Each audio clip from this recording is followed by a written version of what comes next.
Baik, Assalamualaikum warahmatullahi wabarakatuh, Ibu dan teman-teman. Perkenalkan, nama saya Minda Nalita, NIM 18035014 dari Prodi Pendidikan Kimia. Nah, di sini saya akan mempresentasikan makalah yang sudah saya buat, di mana makalah ini yaitu untuk memenuhi tugas seminar kimia. Nah, dosen pengampu pada mata kuliah seminar kimia ini yaitu Ibu Dr. Desi Kurniawati, SPD MSI, dan juga Ibu Milindra Mulia, MSI. Nah, pada makalah yang telah saya buat dan dirujuk dari beberapa jurnal, baik itu jurnal internasional maupun jurnal nasional, saya menentukan judul yaitu aktivitas antioksidan ekstrak kulit buah kakao masak dan kulit buah kakao muda sebagai penangkal radikal bebas. Nah, kita masuk pada bab 1 yaitu pendahuluan, di mana pendahuluan ini berisikan latar belakang, tujuan penulisan, serta manfaat penulisan. Nah, kita masuk pada latar belakang.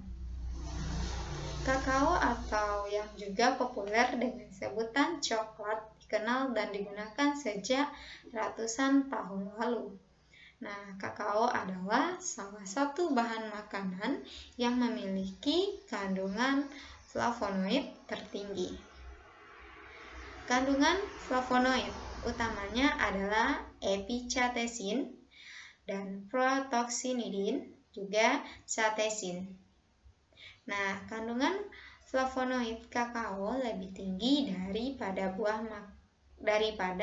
bahan makanan lainnya seperti apel, bawang putih, anggur yang dikenal mengandung banyak flavonoid. Nah, flavonoid berperan sebagai antioksidan karena dapat menangkap radikal bebas dengan melepaskan atom hidrogen dari gugus hidroksilnya. Pemberian atom hidrogen ini akan menyebabkan radikal bebas menjadi stabil sehingga tidak merusak lipid, protein, DNA yang menjadi target kerusakan seluler. Nah, sekarang kita masuk pada tujuan penulisan, di mana tujuan penulisan ini yaitu untuk mengetahui antioksidan dari kulit buah kakao masak dan kulit buah kakao muda.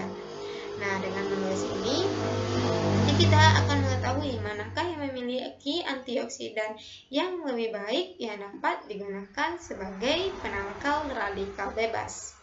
Apakah itu dari kulit buah kakao masak ataupun dari kulit buah kakao yang masih muda. Nah, selanjutnya manfaat penulisan. Nah, dengan menulis makalah ini diharapkan dapat menambah pengetahuan kita mengenai kandungan antioksidan dari ekstrak kulit buah kakao, baik itu dari buah kakao yang sudah masak maupun dari kulit buah kakao yang masih muda ya. Nah, kita masuk pada bab 2, yaitu adalah tinjauan pustaka. Di mana di sini akan dibahas beberapa sub babnya.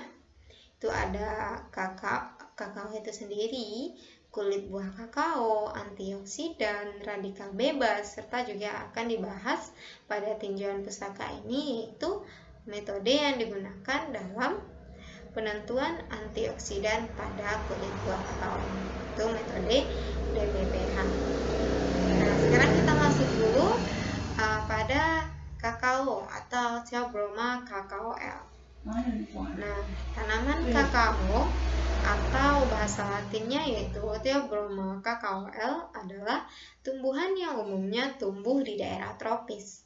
Tumbuhan ini diketahui kaya akan kandungan senyawa-senyawa bioaktif, terutama polifenol yang mempunyai khasiat sebagai antioksidan dan antimikroba. Nah, dari segi pangan dan kesehatan, kakao berpotensi sebagai antioksidan dan antimikroba alami karena banyak mengandung komponen senyawa fenolik, yaitu flavonoid. Nah, manfaat kakao sebagai bahan antioksidan alami disebabkan kemampuannya memodulasi sistem imun, efek kemopreventif untuk mencegah penyakit jantung, koroner, dan kanker. Nah, sekarang kita masuk pada kulit buah kakao. Sini akan saya jelaskan general statement dari kulit buah kakao dan juga kandungan dari kulit buah kakao. Nah, kulit buah kakao adalah bagian misokrap atau bagian dinding buah kakao yang mencakup kulit terluar sampai daging buah sebelum kumpulan biji. Nah, kulit buah kakao ini merupakan bagian terbesar dari buah kakao, yaitu 75% dari buah kakao segar. Nah, kulit kakao sebagian besar terdiri dari polisakarida atau selulosa dan hemiselulosa dan lignin, serta sebagian kecil terdiri dari senyawa fenolik, tanin, alkaloid, purin, dan cocoa butter. Nah, berdasarkan komposisi kimia kulit buah kakao tersebut, diduga bahwa kulit buah kakao memiliki aktivitas antioksidan. Nah, kulit buah kakao yang digunakan dalam penelitian ini adalah kulit buah kakao masak dan juga kulit kakao yang masih muda. Hal ini dilakukan untuk melihat perbedaan aktivitas antioksidan dari keduanya. Nah, sekarang kita masuk pada antioksidan. Di sini saya akan menjelaskan general statement serta kegunaan dari antioksidan ini. Nah, antioksidan adalah senyawa yang dapat menangkap radikal bebas. Radikal bebas dihasilkan karena beberapa faktor seperti asap, debu, polusi, kebiasaan mengkonsumsi makanan cepat saji yang tidak seimbang antara karbohidrat, protein, maupun lemaknya. Nah, senyawa antioksidan akan mendonorkan satu elektronnya pada radikal bebas yang tidak stabil, sehingga radikal bebas ini bisa dinetralkan dan tidak lagi mengganggu metabolisme tubuh. Nah, sekarang kita masuk pada radikal bebas. Nah, sini ada general statement dari radikal bebas, juga bahaya dari radikal bebas. Nah, radikal bebas itu sendiri merupakan sekelompok zat kimia yang sangat reaktif karena memiliki satu atau lebih elektron yang tidak berpasangan. Nah, radikal bebas merupakan produk normal dari proses metabolisme atau dapat terbentuk dari luar tubuh. Nah, radikal bebas berperan penting pada kerusakan jaringan dan proses patologi dalam organisme hidup. Nah, radikal bebas yang berlebih dapat menyerang senyawa apa saja, terutama yang rentan seperti lipid dan protein, dan berimplikasi pada timbulnya berbagai penyakit degeneratif. Hal ini dapat terjadi sebagai akibat kurangnya antioksidan dalam tubuh, sehingga tidak mampu menyeimbangi terjadinya produk antioksidasi setiap saat. Nah, selanjutnya kita masuk pada metode yang digunakan pada penentuan antioksidan pada kulit kakao ini. Itu akan dibahas, yaitu general statement dari metode DPPH. Nah, salah satu uji untuk menentukan aktivitas antioksidan penangkal radikal bebas adalah metode DPPH atau 1,1 dipenil 2-picrihydrazil. Nah, DPPH secara luas digunakan untuk mengukur dan membandingkan aktivitas antioksidan senyawa-senyawa fenolik dan evaluasi aktivitas antioksidan melalui perubahan warna DPPH dari ungu menjadi kuning. Nah, metode yang bisa digunakan untuk mengetahui aktivitas antioksidan tanaman yaitu dengan menggunakan metode radikal bebas DPPH. Tujuan metode ini adalah sebagai parameter konsentrasi yang ekuivalen memberikan efek 50% atau inhibitor konsentrasi 50. Karena adanya elektron yang tidak berpasangan, DPPH memberikan serapan kuat. Ketika elektron menjadi berpasangan, absorbansi akan menurun. Keberadaan senyawa antioksidan dapat berubah warna larutan DPPH dari ungu menjadi warna kuning. Nah, di sini ada bab 3, yaitu masuk pada bab pembahasan.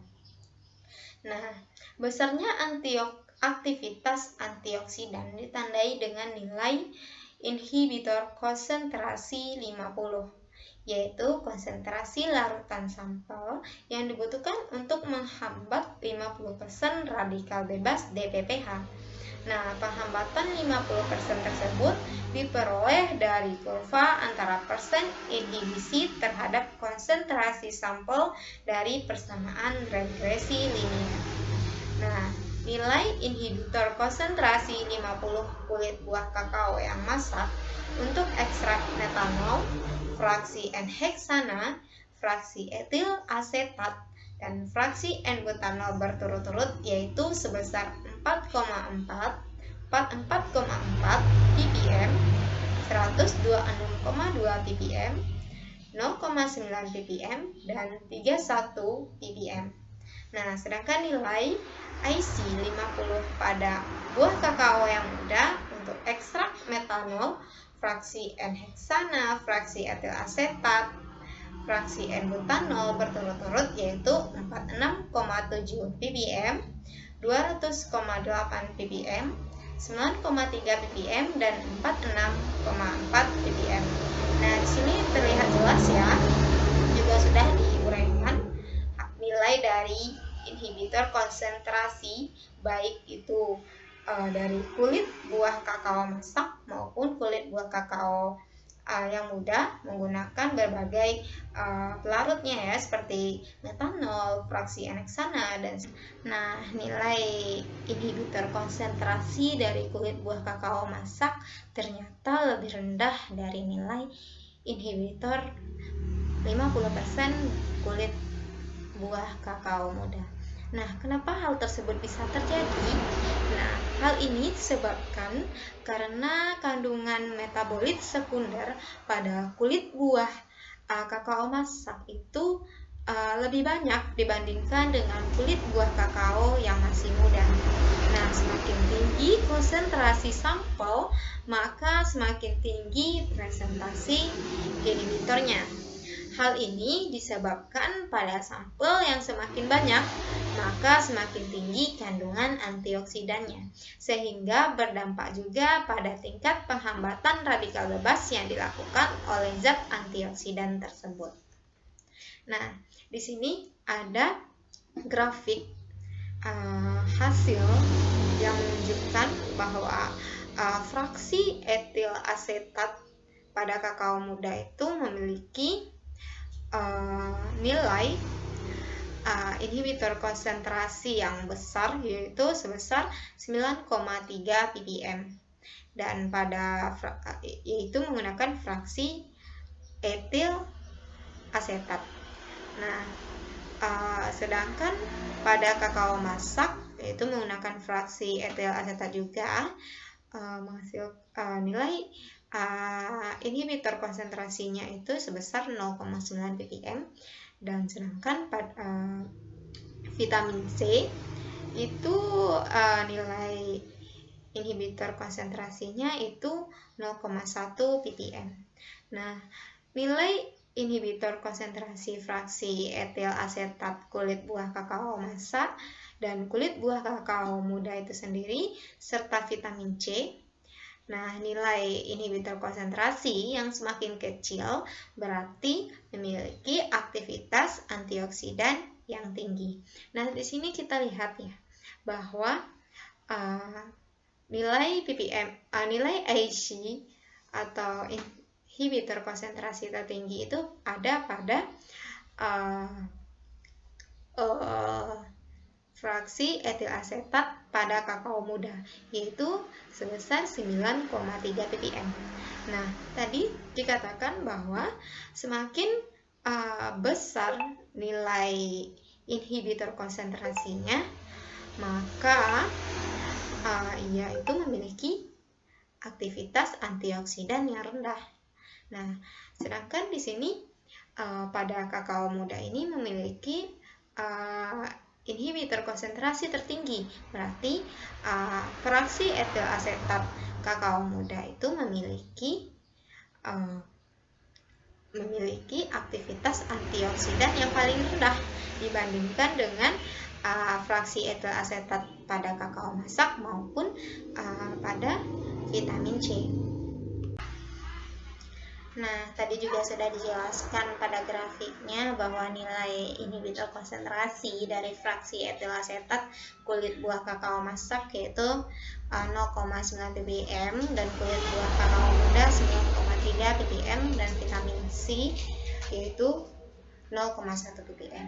Nah, ini berarti vitamin C itu memiliki aktivitas antioksidan yang paling baik untuk menghambat 50% radikal bebas dibandingkan ekstrak dan fraksi kulit buah kakao. Nah, aktivitas antioksidan vitamin C yang baik ini dikarenakan vitamin C yang digunakan sebagai kontrol positif dalam penelitian ini merupakan senyawa murni hasil isolasi, sedangkan fraksi dan ekstrak masih dalam bentuk campuran senyawa yang dikelompokkan berdasarkan tingkat kepolaran dan kelarutannya pada pelarut yang digunakan. Nah, tadi bahwa pada grafik juga sudah terlihat jelas bahwa nilai inhibitor konsentrasi vitamin C itu paling rendah dibandingkan fraksi etil asetat pada buah kakao maupun buah kakao masak maupun buah kakao muda, itu dikarenakan ekstrak atau fraksi itu masih menggunakan senyawa campuran, sedangkan vitamin C itu merupakan senyawa murni hasil isolasi. Nah, selanjutnya kesimpulan dari ini, yang pertama, vitamin C memiliki aktivitas antioksidan yang paling baik untuk menghambat 50% radikal bebas dibandingkan ekstrak dan fraksi kulit buah kakao karena memiliki nilai inhibitor konsentrasi terkecil.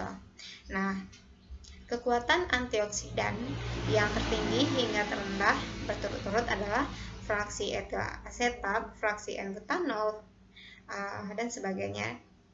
Nah, karena pada makalah itu kita menentukan aktivitas antioksidan dari si kakao masak ataupun si kakao muda, jadi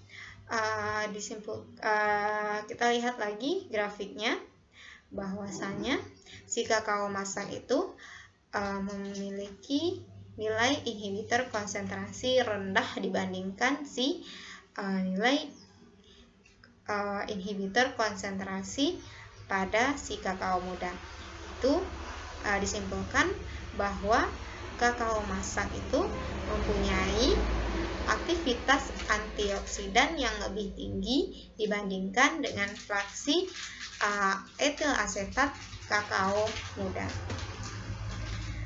Nah, saran diharapkan adanya penelitian lebih lanjut mengenai antioksidan pada kulit buah kakao, baik yang muda maupun yang sudah masak, dan pemanfaatannya di dunia kesehatan.